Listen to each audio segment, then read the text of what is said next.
And welcome back, everybody. State Senator Chris McDaniel is running against Lieutenant Governor Delbert Hosemann in the August Republican primary.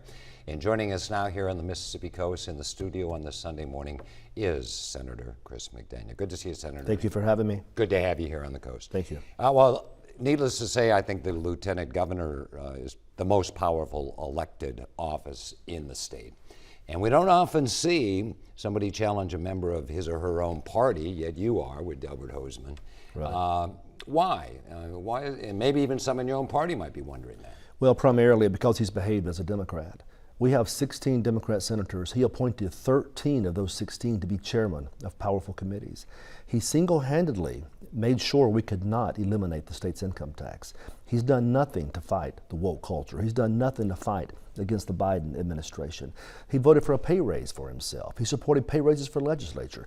In every respect, he has moved our body to the left, so much so that according to the American Conservative Union, the state of Michigan has a more conservative legislature than Mississippi. That's all because of Delbert Hosemann. He has moved us to the left. And what would you say to folks, and you and I have talked about this before, that actually want some kind of reconciliation between the two parties in the name of getting things done? The Democrats have lost control. This is not your father's Democrat Party. This is not the party of the Kennedys. These are socialists. We have no business reaching across the aisle and compromising with these people. They're wrong on every issue, and they've told us what they're trying to do. They're trying to reorder society. They're trying to tear down the foundations of America. Well, this is New York. You mean this is happening in Mississippi? It's happening everywhere. It's happening everywhere. The Democrats are a party out of control, and they have to be stopped. You don't stop an out-of-control party by appointing them to chairmanships. You don't stop them by reaching across the aisle. We don't have anything in common with these people. We have to learn to fight back. And how is this resonating? As you're out on the campaign trail and you're talking to folks,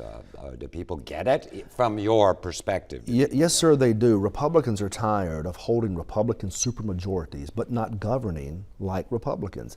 We need to learn to reassert our values again, to fight for the Constitution, to fight for civil liberties, fight for lower taxes, to fight for business development, to fight for the Gulf Coast, to make sure you retain your Tidelands money, for example. These are conservative principles. We have to fight for those. We can't just give up.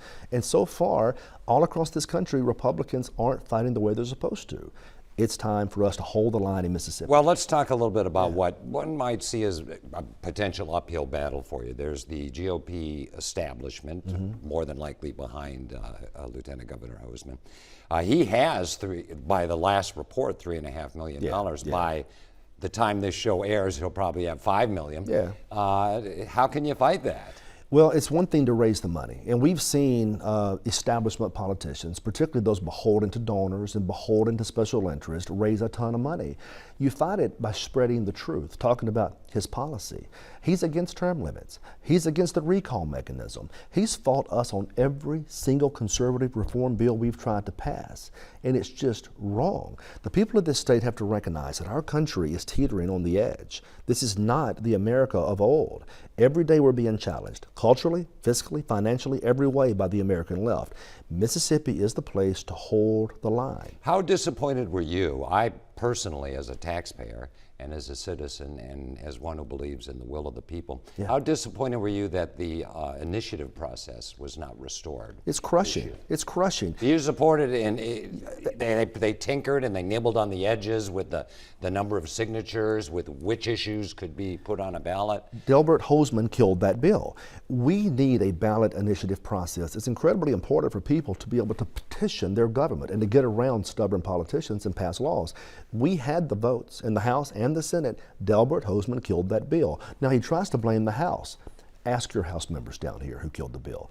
Delbert Hosemann does not support the ballot initiative process, and I do support it. We need it back right now. And you brought up the coast, and you're down here now speaking to a coast audience. BP money, Go Mesa money, you talked about Tidelands money.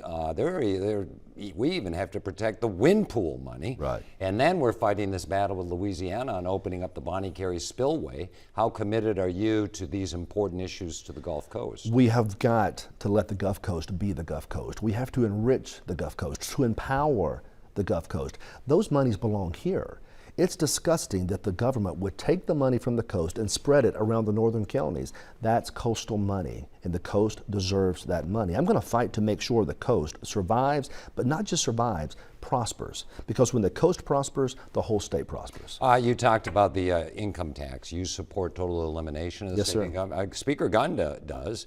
Well, he's a lame duck. Governor Reeves does. Yes, sir. But Delbert Hosemann does not. Do you think the state can afford to Yes, sir. just eliminate the income tax altogether? Yes, sir. Every Republican in Jackson wants to eliminate it. Delbert Hosemann is the only obstacle to elimination, and we can afford it easily. Here's how you do it. We right now have a budget of roughly $8 billion. Just about 10 years ago, it was about $4.6 billion. So we have more money now than ever before. This is the perfect historical opportunity to act and do it responsibly.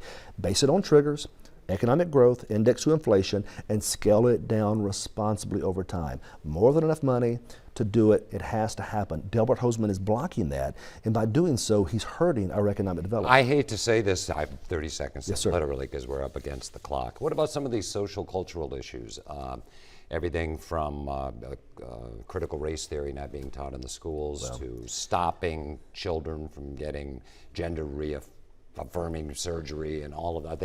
Does that resonate with voters in your mind? If I am elected, there's not going to be a woke culture in Mississippi schools. There's not going to be a woke culture in our universities. We're going to either rip it out by legislation or we're going to defund where we see it. It does resonate, and I'm tired of seeing our children get brainwashed by professors and brainwashed by teachers where it's happening. There's not going to be any critical race theory. There's not going to be any woke theory. We're going to go back to teaching basics and do the right thing for this state. Okay, would you commit to doing a televised debate on WLOX if we can put it together? I will with, debate him. Delbert Hosemann? Yes, sir. I'll debate him anywhere, anytime, but he won't do it because he can't defend his record. Well, that remains to be seen. Ask May him. surprise you. Yes, I am sir. going to ask him. Let's do it. All righty. Let's do it. State Senator Chris McDaniel, more opportunities between now and August 8th to visit with you. Appreciate you being Yes, sir. here. Thank you. And thanks for watching this weekend. I'll see you back here next Sunday morning.